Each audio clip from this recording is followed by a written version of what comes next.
Hello, amazing people.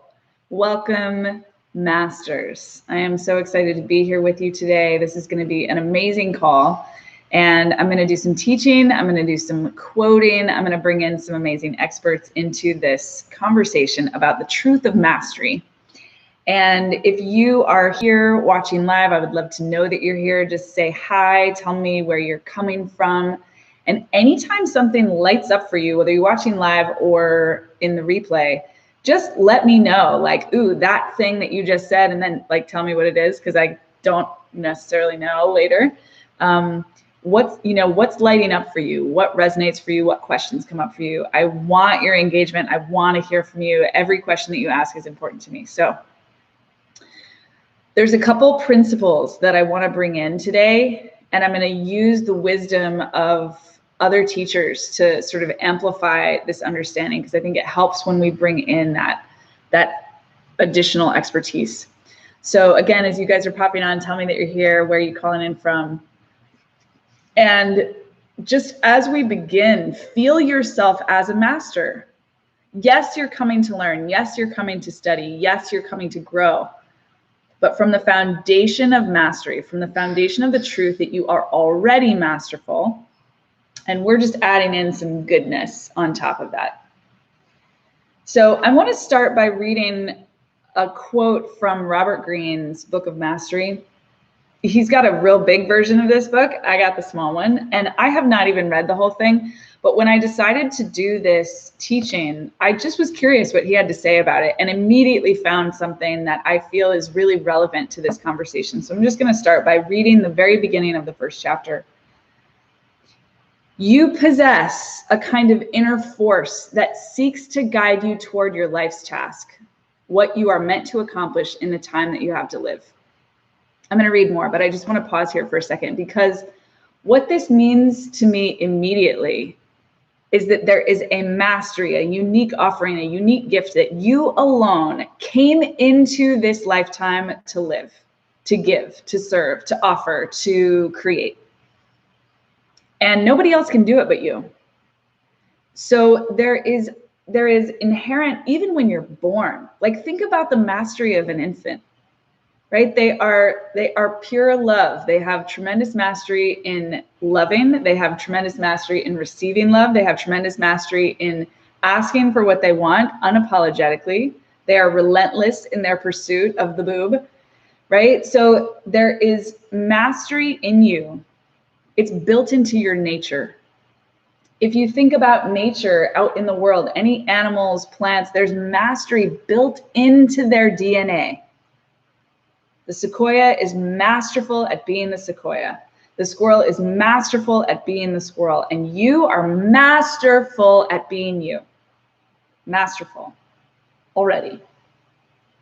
So the reason that I connect the dots here is because he's talking in the first chapter about life work, right? This sort of like big, meaningful, lifelong purpose.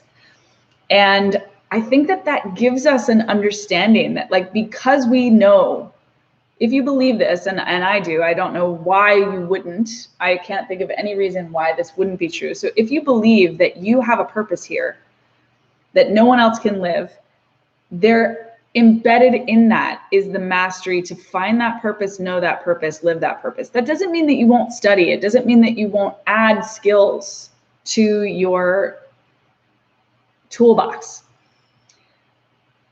But inside that, there must be the core of mastery in order to find that in the first place. So let me read it again. You possess a kind of inner force that seeks to guide you toward your life's task. That inner force is that mastery, what you are meant to accomplish in the time that you have to live. Now, this is where it gets interesting. In childhood, this force was clear to you. It directed you toward activities and subjects that fit your natural inclinations. Tell me that this is wrong, right? We all know that we liked certain things as kids and we didn't like other things. Even if our parents made us do it or our grandparents made us do it anyway. Like, I hated the water when I was little. I was so scared. And all of the parents and grown-ups in my life just like forced me into it. But I knew I didn't like it. I knew I didn't like to swim. I knew that I didn't want to be in the water. well, irony, because now I am super into being near the water, but still, like, that's not my safe place. Right? So I knew, even when I was very, very young, what I was called to and what I wasn't. And so did you. So that knowing is an inner knowing. That's the source or the proof of mastery. That life force directed you towards activities and subjects that fit your natural inclinations. In the intervening years, the force tends to fade in and out as you listen more to parents and peers, right? So in me, it's like I, at a certain point, was like, oh, I better get good at swimming. Everybody's telling me that I need to do that, so I better do it, even if I have no interest in getting in the water. So we could go deeper in this, but the point of this topic is just to recognize the truth that, like, we get caught. We know what we're here for from the beginning, but as we get information from adults around us as kids that conflict with that, we start to doubt it. And then we don't know what to listen to. We don't know when to listen to ourselves and when to listen to the adults. We're taught to listen to the adults, so it's a real battle in there. The first move towards mastery is always inward. Why? Because that's where mastery exists. That's where mastery arises. The first move towards mastery is always inward, learning who you really are and reconnecting with that innate force. Knowing it with clarity, you will find your way to the proper life path, and everything else will fall into place. So the other piece of this, and Robert Greene is not going quite so heavily into this, but the energetics are aligned, which is that this mastery that resides inside of us isn't something that we have to develop or learn. It's simply something that we find, that we discover, that we unearth, that we listen to. It is God or the divine or the bigger power that is moving through us, that is taking us to that clarity. And the next resource that I want to bring to the conversation is Paul Selig. Now, Paul is, I mean, he's an example of this, actually, because he's a channel. So he doesn't really understand all of what he channels. Like these books, this is a huge book. He's got like 12 of them now, released over a period of something like 5 years, like very, very short period of time. When he talks about how these books came into existence, he doesn't describe that he wrote them. He describes that he transcribed them, like he took dictation.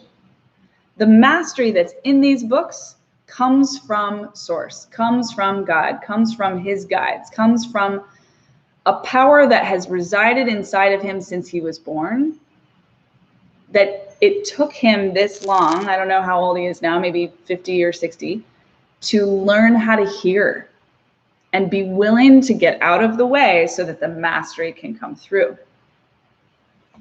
So this whole book is worth reading on this topic. I'm just going to read you a quote that piggybacks on Robert Greene's quote. Oh, you see, what you have done is mistake yourself for your history. You have mistaken yourself through what happened to you. You identify as yourself through the things you see in the world, the objectification of family, of life, as the things that make you who you are. So just feel into that. This is, I mean, he's like really poking at us, right, with this concept. So soften, get curious. You don't have to fight this. If you disagree with it, that's fine. But just lean into the possibility that what he's saying is true. You have mistaken yourself for your history. You have mistaken yourself through what happened to you. You identify as yourself through the things you see in the world, the objectification of family, of life, as the things that make you who you are. In other words, the pattern, the program, the challenge that we all face is looking at ourselves from the outside, from our history, from our experiences, from the things that happened to us, as opposed to going inward, right? Robert Greene says the first step to mastery always happens when you go inward. And inward is not that history. It's not other people's descriptions or judgments of you. It's not what other people think of you. It's not even what you think of yourself. It's a knowing. Mastery is a knowing. It's not a learning. You will also learn. The master learns. But the mastery itself is a knowing. In fact, the life you live is much greater than this. It's greater than your history. It's greater than your experiences. It's greater than who you think you are. But as long as you hold the short view, the small view, you will be very challenged. And then he goes on to give a teaching, which I just think will be fun. Let's throw it out there. Nothing is real. It is not real. Everything you see before you is a creation of consciousness. Your own consciousness, yes, but the consciousness of all that have come before you in shared agreement about what things should be. And consequently, you have all invested in a shared creation and built identities that operate in shared agreement. He's basically saying that this thing that I think I can feel you guys understanding that we do individually, we also do collectively. And so we don't have to go too much into that, but I think it's a helpful place to kind of lean into, because you all have a gift right now that the world is hungry and waiting for.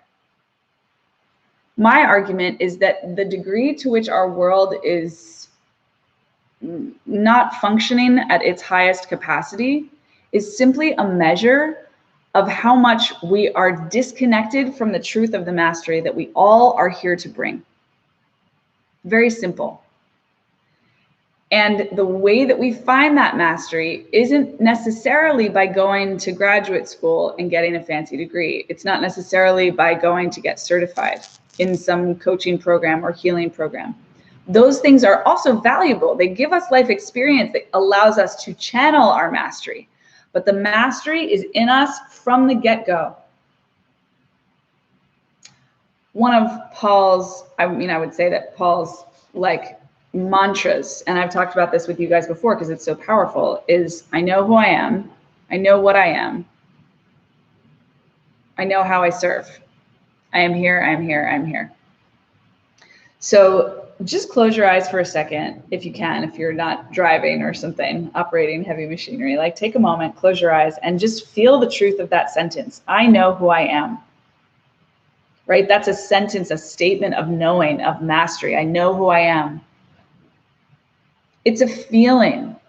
It's not necessarily an elevator pitch, guys. It's not like a little cute phrase that you can say when you introduce yourself. It's how you show up in your body. It's the way that you're being. I know who I am. I encourage you to say it to yourself. I know who I am. I know how I serve.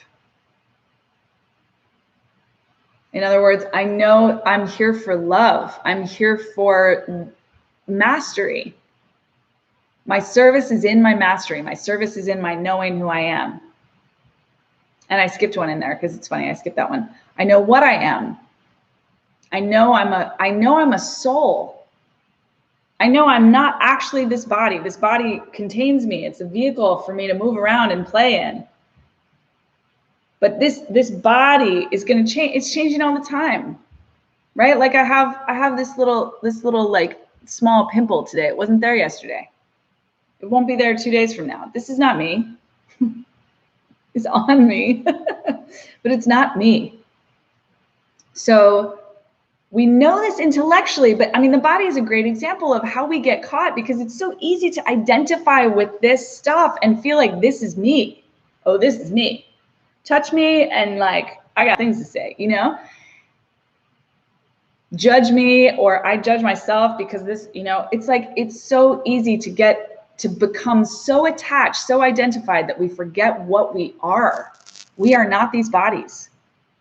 We are the energy, the soul, the consciousness that lives in these bodies, that moves through these bodies.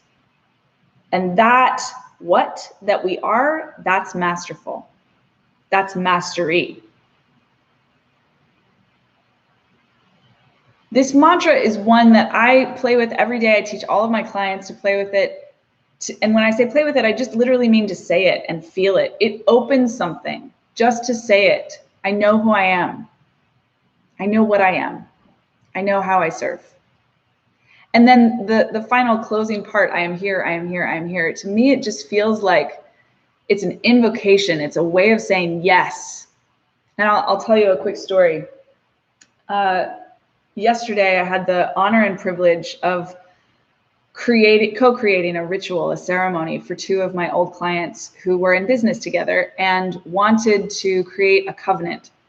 It was kind of like a marriage in that they spoke vows to each other. They made a commitment to one another for how they will show up both in the relationship and in their lives. And it was so beautiful because, we don't have enough ritual in our society. We don't have enough ceremony in society. It's like relegated to romance in the form of marriage and funerals when people die and graduations. Like those are basically the rituals that we have as a culture. When we create ritual and ceremony around our commitments, whether it's micro ceremony or macro ceremony, we bring more of the sacred consciousness. We bring more of the mastery to the table. That's what ceremony does. It brings mastery to the table. So, and honors and celebrates and amplifies that mastery. So I'm bringing this in because simply that saying, I am here, I am here, I am here, is a way of saying yes to living. It's a way of saying yes to who you are and what you are and how you serve. It's like, I know who I am. I am love. I am service. I am divine. I am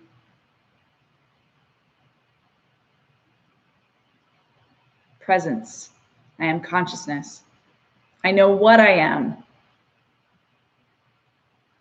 I am a spirit soul living in a human body, here to experience contrast and learn from both the inner mastery that I have and the outer reflection that bumps up against that. I know how I serve. I serve through consciousness. I serve through love. I serve through truth. I serve through speech. I serve through teaching. I serve through coaching. I serve through holding a container. I serve through my presence. I serve through the energy that I hold, the energy that I bring. I serve through absolute devotion to the vision that flows through me. I ain't going anywhere. I am here. I am a yes for this thing that I am. I am here. Get ready, world. My mastery is showing up. So this little 6-sentence mantra is a mini ritual that you can use to consecrate your life, to make sacred, to make conscious, to make masterful every moment of your day, day in, day out. Because not one of you that is watching this video now, not one of the thousands of people that will watch this video on the replay doesn't have this. This is universal truth. This is not, it's not like, I want you to really hear this. There is no one who's hearing this. There is no one who could hear this, that what I'm saying is not true for. And just to back that up, I got one more text for you. This is my favorite. So Course in Miracles is actually a big book. This is just the manual for teachers, which I found in Woodstock, New York last summer. And I was so excited because this is the only part of the Course in Miracles that I study so far. Who knows what my mastery will take me to next. But on page 3 of this book, it says, who are God's teachers?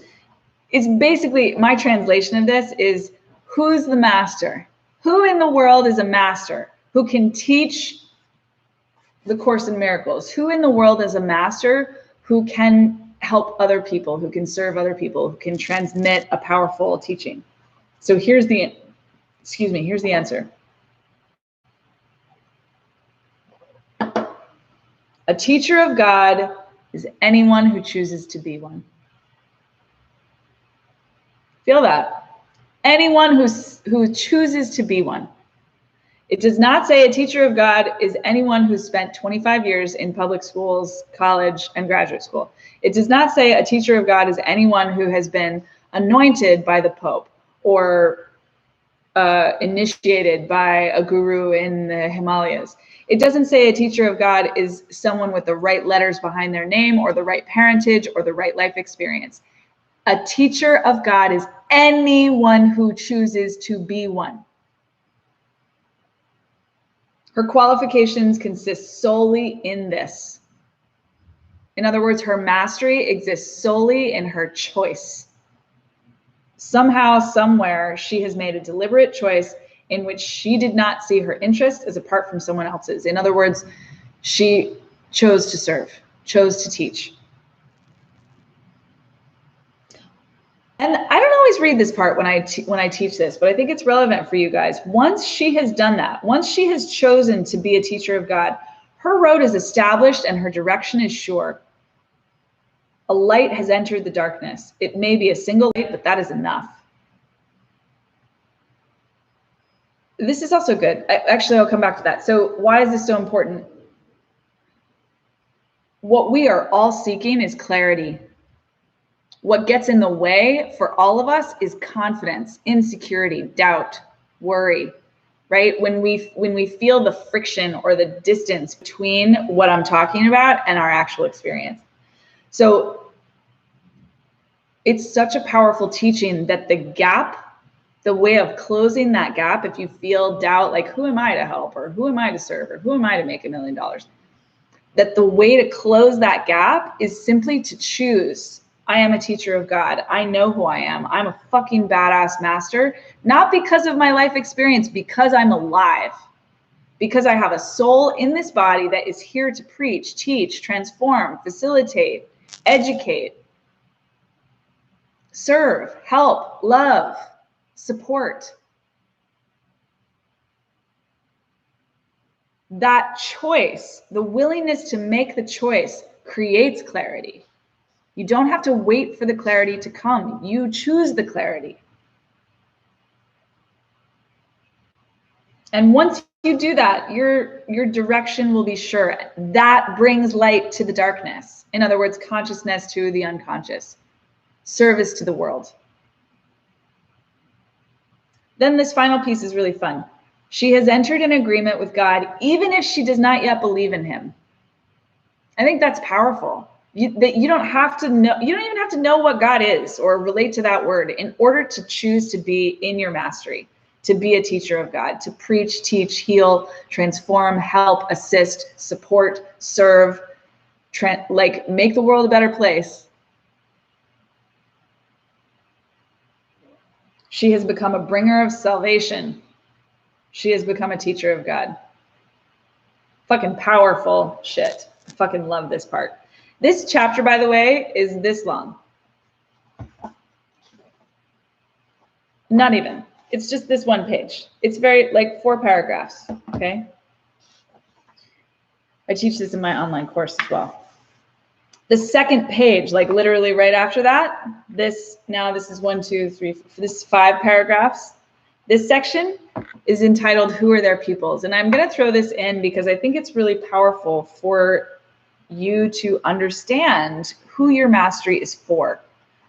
It's like when you decide that you want to bring in more money into your life, it's really helpful to know what you're going to spend the money on. The money wants to come in, the money wants to be here, but it has to know what it's for. So the mastery wants to come in, the mastery wants to show up, but it's real helpful to know what it's for. So in this case, who it's for. Certain pupils have been assigned to each of God's teachers, and they will begin to look for her as soon as she has answered the call. They were chosen for her because the form of the universal curriculum that she will teach is best for them in view of their level of understanding. Her pupils have been waiting for her coming is certain. It's only a matter of time. Once she has chosen to fulfill her role, they are ready to fulfill theirs. Time waits on her choice, but not on whom she will serve. I think that's so powerful. When she is ready to learn, the opportunities to teach will be provided for her. So the idea that your people, the people that you're here to help, teach, coach, heal, transform, collaborate with, learn from, all that they're already here. They're already here. And when you show up in mastery, they're like, woohoo, thank God. So glad to see you. Your mastery is what the world wants. Your mastery is what your pupils want. And again, pupil, that might, if you're a spiritual teacher, that means like proper pupils, but there's a lot of people, not everybody's here to be a spiritual teacher. And your pupils are still here, right? The teachers of God, who are they? They're the ones who choose to say yes to the call. Yes, I want to heal and serve the world. Yes, I want to make the world a better place. That's it. It's very simple. And the who, the pupils, are simply the recipients of your mastery. The recipients of your mastery. It might be as simple as your family. If you drive a school bus, it might be as simple as the kids that ride your bus. Right? It does not have, if you clean houses for a living, it's the people whose homes you go in and take care of. On the material plane, it doesn't have to look like a like guru-disciple relationship in order for you to claim the truth of your mastery. So 3 teachings in this lesson. I just want to recap. The first teaching from Robert Greene was the principle that we are here for mastery. That's what we come into these bodies to do, is to be masters. And the only thing that gets in the way is our looking outward and defining ourselves by someone else's definition or limitation. That in order to find our true mastery, we have to go inward. Then Paul Selig gave us some more context for that exact teaching. And I brought in his mantra, right? This, I know who I am. This is the mantra of mastery. I know who I am. I know what I am. I know how I serve. I am here. I am here. I am here. Locating the energetic signature, the emotional sensation of that knowing is the most powerful thing you can do. That's literally opens the door to stepping into the mastery that you are here for. And then finally, Course in Miracles, Teacher's Manual, understanding that your mastery is part of a relationship. Your mastery is here to serve others. Your mastery is here to help others. And so when you claim your mastery, immediately those people, whether they're clients or customers or friends or family or lovers or partners, arise. They are already here. So it's just a matter of recognizing them. And on the converse, that if you withhold your mastery, they can't get what they're here for. They can't find the teaching that they need because you aren't offering it and they're waiting for you. So, who's ready to say yes to their mastery? What can stop you now? And I don't mean that in a flip way. Right? That's a worthwhile question to really ask yourself. Like, what stops me from claiming the truth of my mastery?